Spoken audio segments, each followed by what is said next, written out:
எனது வெற்றிகள் மூலம் என்னை மதிப்பிடாதீர்கள். எத்தனை முறை நான் கீழே விழுந்து மீண்டும் எழுந்தேன் என்பதன் மூலம் மதிப்பிடுங்கள். உலக புகழ்பெற்ற இந்த வார்த்தைகளுக்கு சொந்தக்காரர் உலகம் போற்றும் ஒரு போராளி நெல்சன் மண்டேலா என அறியப்படும் ரோலிக் லாலா மண்டேலா. நெல்சன் மண்டேலா தேச துரோகம் செய்ததாக தனிமை சிறையில் அடைக்கப்பட்டிருந்தார். பொதுவாக இப்படிப்பட்ட குற்றச்சாட்டுகளில் சிறையில் அடைக்கப்பட்டிருப்பவர்களுக்கு அவர்கள் குடும்பத்தை சந்திக்கும் வாய்ப்புகள் மறுக்கப்படும்.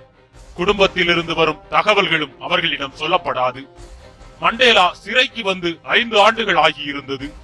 1969 ஆண்டு ஜூலை 13ஆம் தேதியன்று அவரது குடும்பத்திலிருந்து அதிர்ச்சி அளிக்கும் செய்தி ஒன்று வந்து சேர்ந்தது. அவரது மூத்த மகன் ஒரு கார் விபத்தில் மரணமடைந்திருந்தார். மண்டேலாவிற்கு விதிக்கப்பட்டது ஆயுள் தண்டனை. அவரை விடுவிக்க ஆங்கிலேய அரசாங்கம் நிபந்தனை விதித்தது. மன்னிப்பு கேட்டு விடுங்கள், உங்களை விடுவித்து விடுகிறோம் என்பதுதான் அந்த நிபந்தனை. நெல்சன் மண்டேலா யோசிக்காமல் அந்த வாய்ப்பை நிராகரித்தார். மனித உறவுகளில் எவ்வளவு சச்சரவுகள் இருந்தாலும் மரணமடைந்தவர்களை யாரும் புறக்கணிக்க மாட்டார்கள். பகைவர்களாக இருந்தாலும் மரணமடைந்தவர்களுக்கு மரியாதை செலுத்துவது இயல்பு. ஆனால் சொந்த மகன் மரணமடைந்த போது இறுதி சடங்கில் கலந்து கொள்ளும் வாய்ப்பை மண்டேலா நிராகரித்தார். அதற்கு ஒரே காரணம் அவர் கொண்டிருந்த கொள்கை. தான் கொண்ட கொள்கைக்காக சொந்த வாழ்க்கையை துச்சமென நினைப்பவர்கள் மட்டுமே மற்றவர்களுக்கு முன்னுதாரணமாக மாற முடியும். அப்படி உலகின் அடக்குமுறைக்கு எதிரான சித்தாந்தமாக மதிக்கப்படுபவர்களில் ஒருவர்தான் நெல்சன் மண்டேலா. நிறங்களின் அடிப்படையில் மனிதர்கள் ஒருவரை ஒருவர் அடக்குமுறை செய்யும் பாங்கானது உலக சரித்திரத்தில் பரவலாக நடந்தே வந்திருக்கிறது. வெள்ளை நிறம் கொண்டவர்கள் நிறத்தில் கருப்பானவர்களை தங்களுக்கு கீழானவர்களாக வைத்து அடக்குமுறை செய்ததன் காரணமாக நடந்த போராட்டங்களாக பலவற்றை உலக வரலாறு அடையாளப்படுத்தி இருக்கிறது. அமெரிக்க வரலாற்றில் பெரும் திருப்புமுனையை ஏற்படுத்தி அடிமை முறையை ஒழித்த அமெரிக்க உள்நாட்டு போருக்கு அடிப்படையாக அமைந்ததும் நிறவெறியின் அடிப்படையிலான வேறுபாடுகளே. பல போராளிகளையும் இனம் காட்டியிருக்கிறது. அவர்களில் முதன்மையானவர் நெல்சன் மண்டேலா. நெல்சன் மண்டேலாவின் இயற்பெயர் ரோலிக் லாலா மண்டேலா. ரோலிக் லாலா என்ற கோசா மொழி சொல்லுக்கு தொல்லைகள் கொடுப்பவன் என்று பொருள். தன்னுடைய பெயருக்கு ஏற்றார் போலவே கருப்பினத்தின் நெருப்பு வித்தாக தன் வாழ்வாளின் பெரும்பாலான நாட்களில் நிறவெறிக்கும் ஏகாதிபத்தியத்திற்கும் கடுமையான தொல்லைகளை கொடுத்த அமைதி புரட்சிக்காரனாக இருந்தவர் நெல்சன் மண்டேலா. 1918ஆம் ஆண்டு ஜூலை 18 அன்று தென்னாப்பிரிக்காவின் கேப் மாகாணத்தில் அமைந்துள்ள விவேஷோ கிராமத்தில் பிறந்தவர் மண்டேலா. அவரின் தந்தை கேட்லா ஹென்றி கோசா மொழி பேசும் பழங்குடியின மக்களின் தலைவராக திகழ்ந்தவர். ஹென்றி மண்டேலாவிற்கு 4 மனைவிகள் மூலம் 13 குழந்தைகள் இருந்ததாக கூறுகிறார்கள் வரலாற்று ஆய்வாளர்கள். அதில் 3வது மனைவியான நோகாபி நோஸ்கேனிக்கு பிறந்தவர் நெல்சன் மண்டேலா. மண்டேலாவின் முன்னோர்கள் தெம்பு பழங்குடியின மக்களின் அரசராக திகழ்ந்தவர்கள். தன்னுடைய கிராமத்தில் முதல் நபராக கல்வி கற்க சென்ற மண்டேலா ஆடு மாடுகளை மேய்த்துக் கொண்டே கல்வியும் கற்று வந்தார். தன்னுடைய கல்வியோடு சேர்த்து குத்துச்சண்டை உள்ளிட்ட தற்காப்பு கலைகளையும் கற்றுக்கொண்டார். ஆப்பிரிக்க மக்களின் பல பழங்குடியின கதைகளின் வழியே தன் நாடு எப்படி ஆங்கிலேயரின் ஆதிக்கத்திற்குள்ளானது என அறிந்து கொண்டார் நெல்சன் மண்டேலா. ஆப்பிரிக்கா அடிப்படையில் கனிம வளங்களை அதிகமாக கொண்ட நாடு. கனிம வளங்களுக்காகவே உள்ளே வந்த ஆங்கிலேயர்கள் ஆப்பிரிக்க மக்களை அடிமைப்படுத்தி கனிம வளங்களையும் நாட்டு மக்களின் உழைப்பையும் சேர்ந்தே சுரண்டி வந்தனர். அதோடு மன்னனின் பூர்வ குடிகளான ஆப்பிரிக்கர்களை அடக்குமுறை செய்த ஆங்கிலேயர்கள் அவர்களுக்கான உரிமைகளை பறித்து வந்தனர். ஆங்கிலேயர் அரசின் இன ஒதுக்கல் கொள்கையால் கருப்பின மக்கள் மட்டுமல்லாமல் இனக்கலப்பினால் பிறந்த ஆசிய மக்களும் பாதிக்கப்பட்டனர். கருப்பின மக்கள் தங்கள் சொந்த நாட்டிற்கு ஒரு இடத்திலிருந்து இன்னொரு இடத்திற்கு சுதந்திரமாக செல்ல முடியாது. ஆங்கிலேய முதலாளிகளின் கடவு சீட்டு இருந்தால்தான் பயணிக்க முடியும். அப்படி இல்லாமல் பயணிப்பவர்கள் தண்டிக்கப்பட்டார்கள். தன்னுடைய நிறத்தின் காரணமாக இழைக்கப்பட்டு வரும் கொடுமைகளை இளமை காலம் முதலே மண்டேலா உணர்ந்தே வந்தார். கியூனு கிராமத்தில் அமைந்திருந்த கிறிஸ்தவ பள்ளியில் படித்த போது அந்த பள்ளியின் ஆசிரியர் ஒருவர் அவருக்கு நெல்சன் என்று பெயரிட்டார். எல்லா மாணவர்களுக்கும் கிறிஸ்தவ பெயர் சூட்டப்பட வேண்டும் என்ற நோக்கில் கோசா மொழி பெயரோடு நெல்சன் என்ற பெயரை சேர்த்ததாக சொல்லப்படுகிறது. தன்னுடைய 9வது வயதில் தந்தையை இழந்த மண்டேலா பின்னர் அவருடைய உறவினரான ஜோன் கிந்தபா என்பவரின் பாதுகாப்பில் வளர்ந்து வந்தார். தெம்பு பழங்குடியின மக்களின் தனியுரிமை அவையில் உறுப்பினராவதற்கான தகுதிகளை வளர்த்துக் கொள்ளும் நோக்கில் இடைநிலை கல்விக்காக கிளார்க்பெரி கிராமத்திற்கு 15வது வயதில் அனுப்பப்பட்டார் மண்டேலா. மேற்கத்திய முறையில் கல்வி கற்றுக் கொடுக்கும் அப்பள்ளியில் படித்த மண்டேலா பின்னர் கல்லூரி படிப்பிற்காக கேப் மாகாணத்தின் கிழக்கு லண்டன் நகரை நோக்கி நகர்ந்தார். அந்த நகரில் அமைந்திருக்கும் போர்ட் ஹேர் பல்கலைக்கழகத்தில் பட்டப்படிப்பில் சேர்ந்தார் மண்டேலா. அங்கு அவரின் நண்பர்கள் பலர் ஆப்பிரிக்க தேசிய காங்கிரஸோடு தொடர்பில் இருந்தனர். தொடக்கத்தில் ஏகாதிபத்தியத்திற்கு எதிரான போராட்டங்களில் ஆர்வம் காட்டாதவராக மண்டேலா இருந்து வந்தார். ஆனால் கோசா இனத்தின் மரபுகளை மீறி வேற்றின பெண்ணை திருமணம் செய்து கொண்ட தன்னுடைய ஆசிரியர் ஒருவரால் ஈர்க்கப்பட்டு பழமைவாத கருத்துக்களை உடைக்க வேண்டும் என்ற எண்ணம் மண்டேலாவிற்குள் எழுந்தது. அதன் விளைவாக சோதா மொழி பேசும் மக்களோடு நட்பாக பழகி வந்தார். பல்கலைக்கழகத்தில் செயல்பட்டு வந்த மாணவர் பிரதிநிதி குழுவில் பங்கெடுத்த மண்டேலா தரமான உணவு உட்பட வசதிகளை கோரி நடைபெற்ற புறக்கணிப்பு போராட்டங்களில் பங்கெடுத்தார். இதன் காரணமாக கல்லூரியில் இருந்து நீக்கப்பட்ட அவர் அதன் பின்னர் கல்லூரிக்கு திரும்பவே இல்லை. தன்னுடைய சொந்த கிராமத்திற்கு மீண்டும் சென்று விட்டார் மண்டேலா. அங்கே அவருக்கு ஒரு பிரச்சனை காத்திருந்தது. மண்டேலாவிற்கு திருமணம் செய்து வைக்கும் ஏற்பாடுகளில் மும்முரமாக இருந்தார் அவரது உறவினர். வீட்டை விட்டு வெளியேற முடிவு செய்த மண்டேலா குயின்ஸ்லாந்து வழியாக ஜோகனஸ்பர்க் போய் சேர்ந்தார். இது நடந்தது 1941 ஏப்ரல் மாதத்தில். அங்கே அவர் தங்க சுரங்கம் ஒன்றின் பாதுகாப்பு அதிகாரியாகவும் பின்னர் தோட்டத்தின் முகவராகவும் பணியாற்றினார். தென்னாப்பிரிக்காவில் நிலவிய முதலாளித்துவத்தின் கொடுமைகளை மண்டேலா அனுபவத்தில் உணர்ந்தது காவலாளியாக பணியாற்றிய அந்த சுரங்கத்தில் தான். ஜோகனஸ்பெர்க்கில் ஆப்பிரிக்க தேசிய காங்கிரஸில் செயல்பட்டு வந்த வால்டேர் சிசிலுவுடன் மண்டேலாவிற்கு அறிமுகம் ஏற்பட்டது. அதோடு ஆப்பிரிக்க தேசிய காங்கிரஸ் மற்றும் கம்யூனிஸ்ட் கட்சியில் இருந்த பல நண்பர்கள் மண்டேலாவிற்கு அறிமுகமாகினர். அவர்களின் தாக்கத்தால் கம்யூனிஸ்ட் கட்சியின் கூட்டங்களில் மண்டேலா கலந்து கொள்ள தொடங்கினார். வெள்ளையர்கள் கருப்பின மக்களை அடக்குமுறை செய்வதை மட்டுமே அதுவரை பார்த்தும் கேட்டு வந்த மண்டேலாவிற்கு கம்யூனிஸ்ட் கூட்ட அரங்கில் வெள்ளை நிறத்தவரும் கருப்பு நிறத்தவரும் சமமாக அமர்ந்திருப்பது புது அனுபவமாக இருந்தது.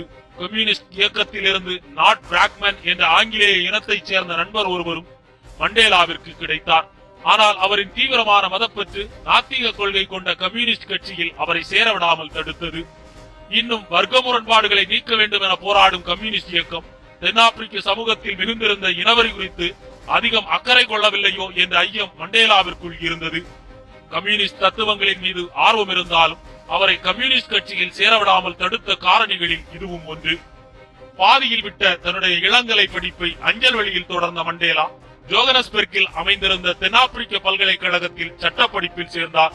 கல்விக்கு இடையில் தன்னுடைய அரசியல் நடவடிக்கைகளையும் தொடர்ந்த மண்டேலா 1942 ஆண்டு ஆப்பிரிக்க தேசிய காங்கிரஸில் தன்னை இணைத்துக் கொண்டார். அப்போது ஆல்பர்ட் பிரிங்கி ஜூமா தலைமையில் செயல்பட்ட ஆப்பிரிக்க தேசிய காங்கிரஸ் பழமைவாத கருத்துக்களோடு செயல்பட்டு வந்தது. ஆப்பிரிக்க தேசிய காங்கிரஸில் இருந்த இளைஞர்கள் சிலர் ஒருங்கிணைந்த குழு ஒன்று ஏற்படுத்தப்பட்டு வந்தது. ஆண்டன் லெம்பிடே என்ற இளைஞர் தலைமையேற்ற அந்த குழுவில் இருந்த 60 இளைஞர்களில் மண்டேலாவும் ஒருவர். ஆப்பிரிக்க தேசிய காங்கிரஸை மக்கள் இயக்கமாக மாற்ற வேண்டும் என்பது இளைஞர் குழுவின் நோக்கமாக இருந்தது. ஆப்பிரிக்காவெங்கும் பரவி இருக்கும் படிப்பறிவில்லாத லட்சக்கணக்கான உழைப்பாளிகள், கிராமங்களில் இருக்கும் விவசாயிகள் ஆகியோரிடம் ஆப்பிரிக்க காங்கிரஸ் சென்று சேர வேண்டும். போராட்ட குழுவிற்குள் அவர்களையும் இணைத்து போராட வேண்டும் என கோரிய இளைஞர்கள் அரசாங்கத்திற்கு மனு எழுதி அனுப்பும் பழமைவாத தன்மையிலிருந்து ஆப்பிரிக்க தேசிய காங்கிரசின் தலைமை வெளியேற வேண்டும் என்று சொல்லி அதற்கு மாற்றாக தீவிர ஆப்பிரிக்க தேசியத்தை முன்வைத்தனர். அந்த முயற்சிகளின் விளைவாக 1944 ஆண்டு செப்டம்பர் மாதம் ஆப்பிரிக்க தேசிய காங்கிரஸில் இளைஞரணி அமைக்கப்பட்டது.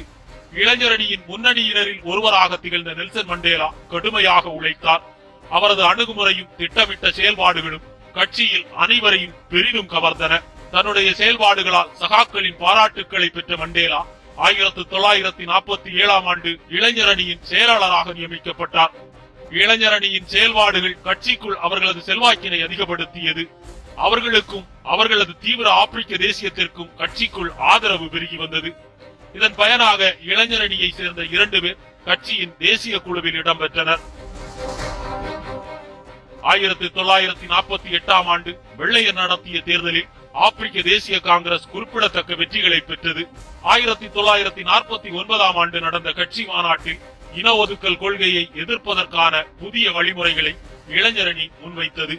மறியல் செய்வது, வேலை நிறுத்தத்தில் ஈடுபடுவது, அமைதியான முறையில் எதிர்ப்பை காட்டுவது, ஒத்துழையாமை போன்ற ஆயுதமில்லா போராட்டங்களை பயன்படுத்தி இன ஒதுக்கல் கொள்கையை எதிர்த்து போராட வேண்டும் என்றனர் இளைஞர் அணியினர். கட்சிக்குள் அவர்களுக்கு இருந்த செல்வாக்கினால் அது ஏற்றுக்கொள்ளப்பட்டது. கட்சியின் கொள்கையாகவும் அதுவே மாற்றப்பட்டது.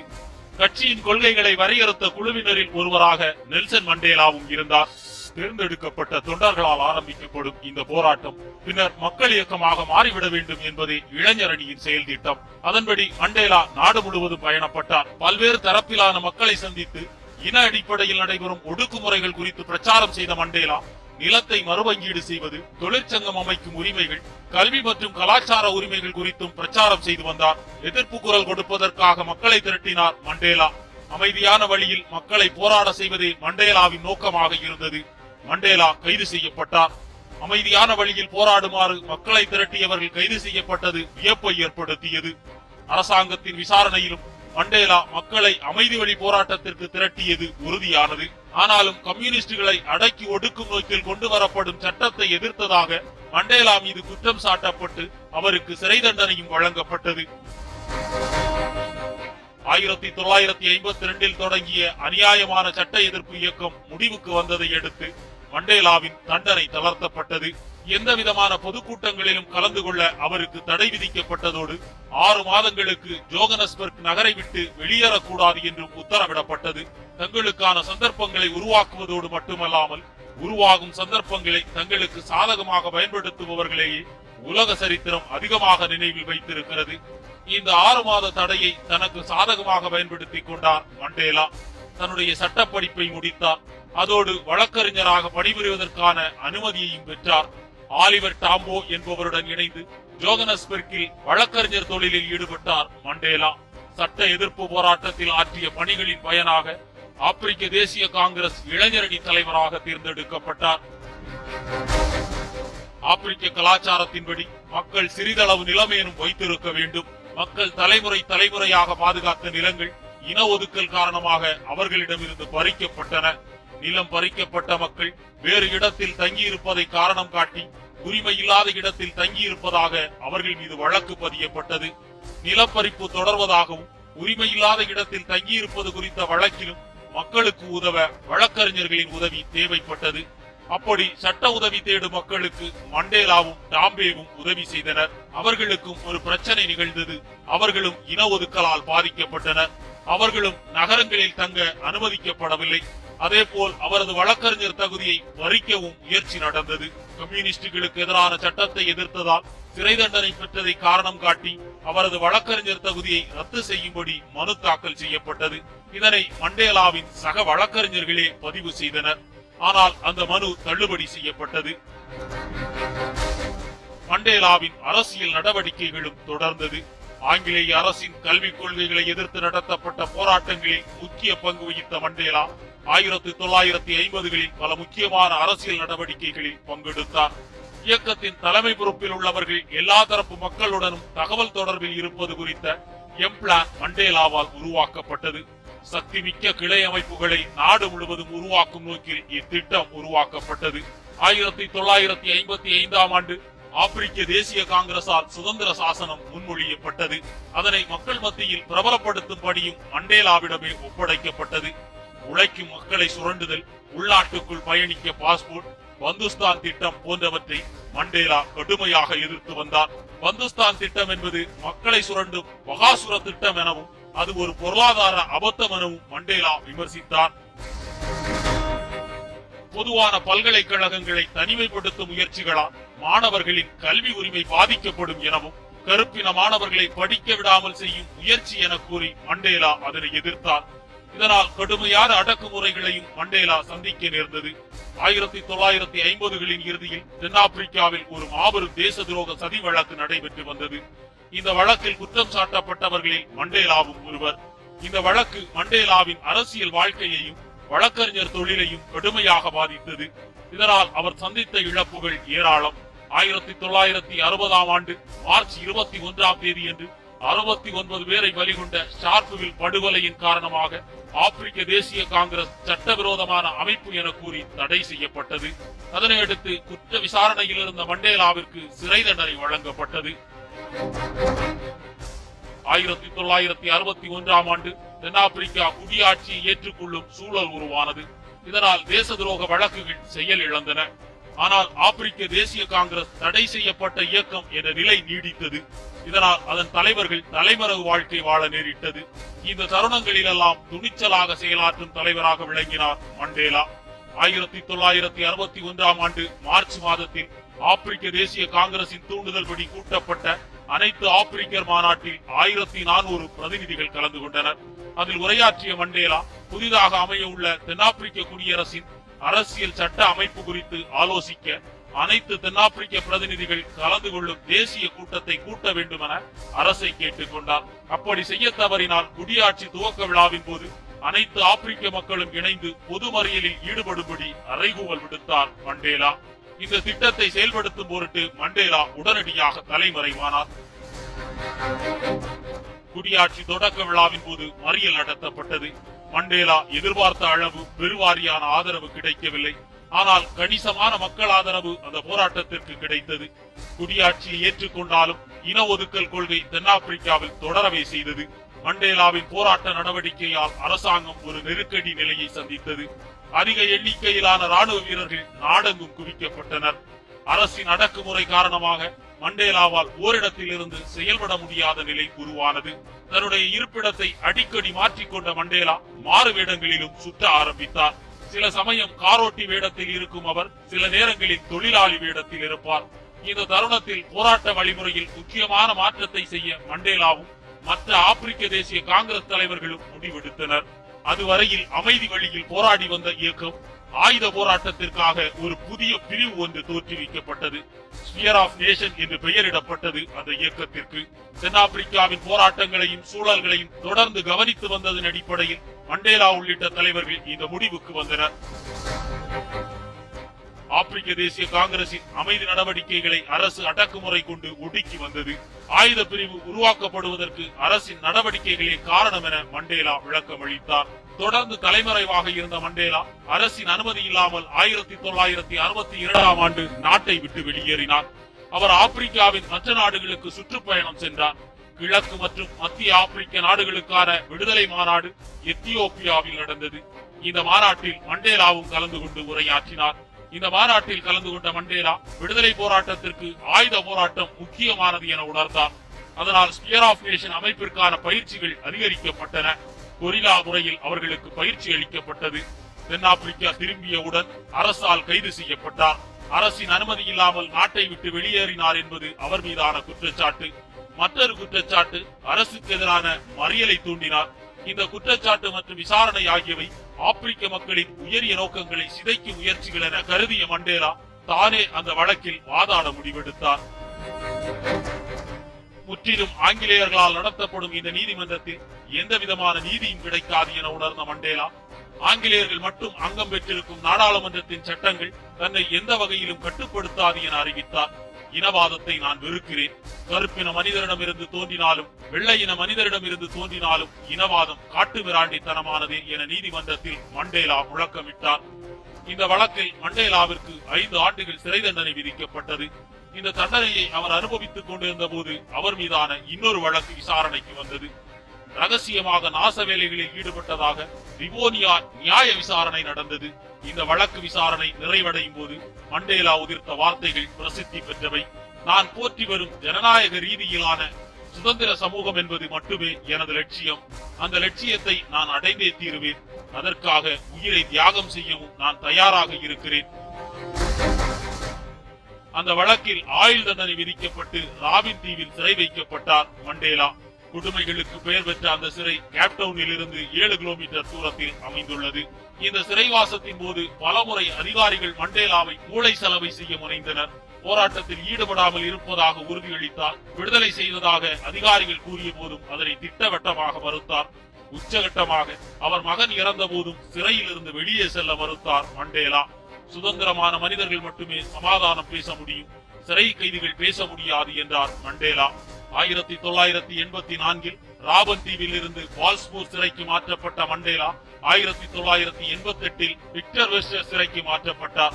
1991 ஆண்டு விடுதலை செய்யப்பட்ட நெல்சன் மண்டேலாவிற்கு 1993 ஆண்டு நோபல் பரிசு வழங்கப்பட்டது. இந்தியாவின் உயரிய குடிமை விருதான பாரத ரத்னாவை 1990 ஆண்டிலும், பாகிஸ்தானின் நிஷான்-இ பாகிஸ்தான் விருதை 1992 ஆண்டிலும் பெற்றார் மண்டேலா. தேர்தல் மூலம் தேர்ந்தெடுக்கப்பட்ட முதல் தென்னாப்பிரிக்க அதிபராக 1994 ஆண்டு மே 10 அன்று பதவியேற்ற மண்டேலா தன்னுடைய அமைச்சரவையில் எல்லா இனங்களுக்கும் உரிய பிரதிநிதித்துவத்தை வழங்கினார். வெள்ளை இனத்தை சேர்ந்தவர்களுக்கும் இந்திய வம்சாவளியை சேர்ந்தவர்களுக்கும் அவரது அமைச்சரவையில் இடம் தரப்பட்டது. 1999 ஆண்டு வரை தென்னாப்பிரிக்க அதிபராக இருந்த அவர் அணிசேரா இயக்க தலைவராகவும் ஓராண்டு பதவி வகித்தார். தொடர்ச்சியாக அரசியல் மற்றும் மனித உரிமை சார்ந்த தளங்களில் இயங்கிய நெல்சன் மண்டேலா 2008 ஆண்டு ஜூனில் பொது வாழ்வில் இருந்து விலகுவதாக அறிவித்தார். வயது முதிர்ச்சியினாலும் மூச்சுக்குழல் பிரச்சனையாலும் அவதிப்பட்டு வந்த மண்டேலா கடந்த 2013 ஆண்டு டிசம்பர் 5 மரணமடைந்தார். உலகமே திரண்டு அவருக்கு அஞ்சலி செலுத்தியது. பல உலக தலைவர்களின் அஞ்சலிக்கு பிறகு 2013 ஆண்டு டிசம்பர் 15 அன்று அவருடைய சொந்த கிராமமான கியூனுவில் அடக்கம் செய்யப்பட்டது. தன் தனிப்பட்ட வாழ்க்கையின் இருட்டு பக்கங்களை கடந்து பல பேரின் வாழ்க்கையில் ஒளி தந்த அந்த சூரியன் கருப்பு நிறத்தில் இருந்தது. இனவெறியற்ற அணு ஆயுத பயன்பாடு இல்லா ஓர் அமைதியான உலகை உருவாக்க வேண்டும் என்ற அவருடைய கனவு நனவாக்கப்படுவதே அவருக்கு செலுத்தும் ஆகச் சிறந்த அஞ்சலியாக இருக்கும் என்பதில் சந்தேகமில்லை.